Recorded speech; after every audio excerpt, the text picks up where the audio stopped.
पिछले दिनों चीन में एससीओ समिट के दौरान जब प्रधानमंत्री नरेंद्र मोदी, चीनी राष्ट्रपति शी जिनपिंग और रूसी राष्ट्रपति पुतिन एक साथ कुछ इस अंदाज में दिखाई दिए थे तो पूरी दुनिया हैरान रह गई थी। खासकर इस तस्वीर ने अमेरिका में खलबली मचा दी थी। इस सब के बीच पहले ट्रंप की ओर से भारत पर 50% टैरिफ थोपा गया और उसके बाद H-1B वीजे के नियम बदलाव करते हुए उन्होंने सालाना फीस में भारी भरकम इजाफा कर डाला।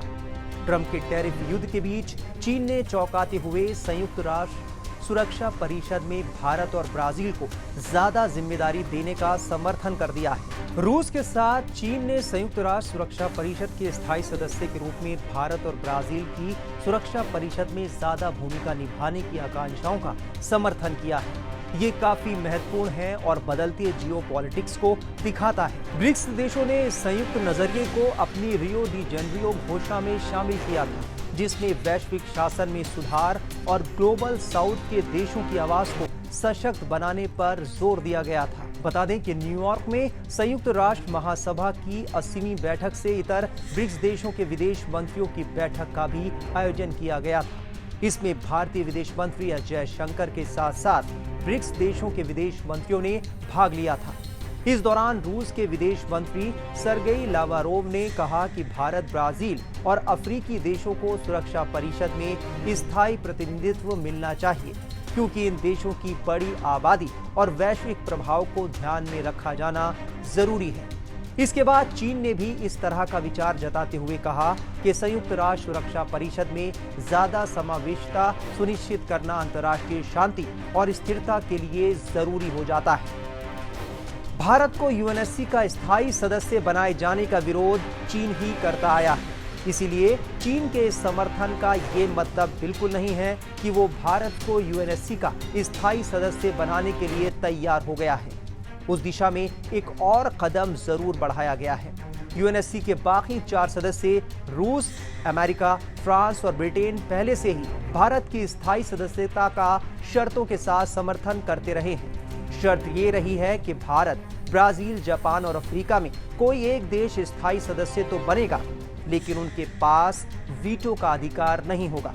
जबकि भारत का कहना है कि ब्राजील और अफ्रीकी देशों को भी यूएनएससी में स्थायी सदस्यता के साथ साथ वीटो का अधिकार मिले, नहीं तो यूएनएससी लगातार कमजोर होता चला जाएगा।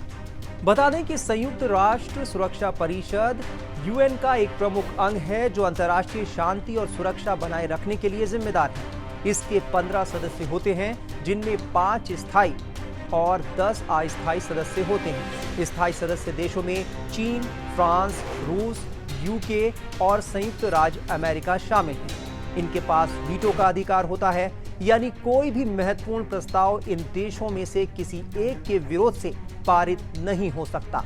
अस्थायी सदस्य 2 साल की अवधि के लिए चुने जाते हैं और क्षेत्रीय प्रतिनिधित्व सुनिश्चित करने के लिए चुने जाते हैं। यूएनएससी की मुख्य भूमिका अंतर्राष्ट्रीय विवादों का समाधान करना, शांति अभियानों की निगरानी करना और अंतर्राष्ट्रीय सुरक्षा के लिए खतरे का सामना करना है। न्यूयॉर्क में संयुक्त राष्ट्र महासभा सत्र के दौरान डॉक्टर एस जयशंकर ने ब्रिक्स विदेश मंत्रियों की एक बैठक बुलाई थी, जिसमें वैश्विक मामलों में एक स्थिर शक्ति और बहुपक्षवाद को मजबूत करने के एक प्रमुख मंच के रूप में ब्रिक्स की भूमिका पर जोर दिया गया है। इस दौरान उन्होंने कहा कि जब बहुपक्षवाद दबाव में है, तब ब्रिक्स ने हमेशा एक तार्किक आवाज और संरचनात्मक बदलाव की ताकत बनकर काम किया।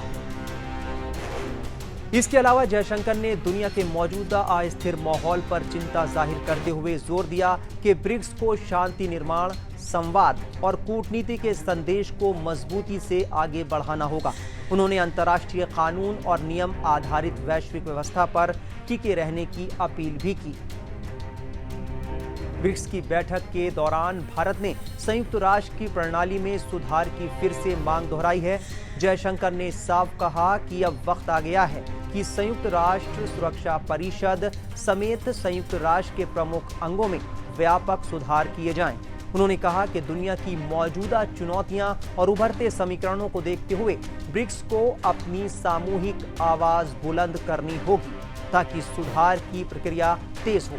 इसके अलावा आर्थिक मुद्दों पर बोलते हुए जयशंकर ने कहा कि जब दुनिया बढ़ते संरक्षणवाद, टैरिफ अस्थिरता और नॉन टैरिफ बाधाओं का सामना कर रही है। जयशंकर का ये बयान ऐसे वक्त पर आया है जब अमेरिकी राष्ट्रपति डोनाल्ड ट्रंप दुनिया के देशों पर टैरिफ लगा रहे हैं। खासकर उन्होंने भारत पर बहुत ज्यादा यानी 50% का टैरिफ लगा रखा है।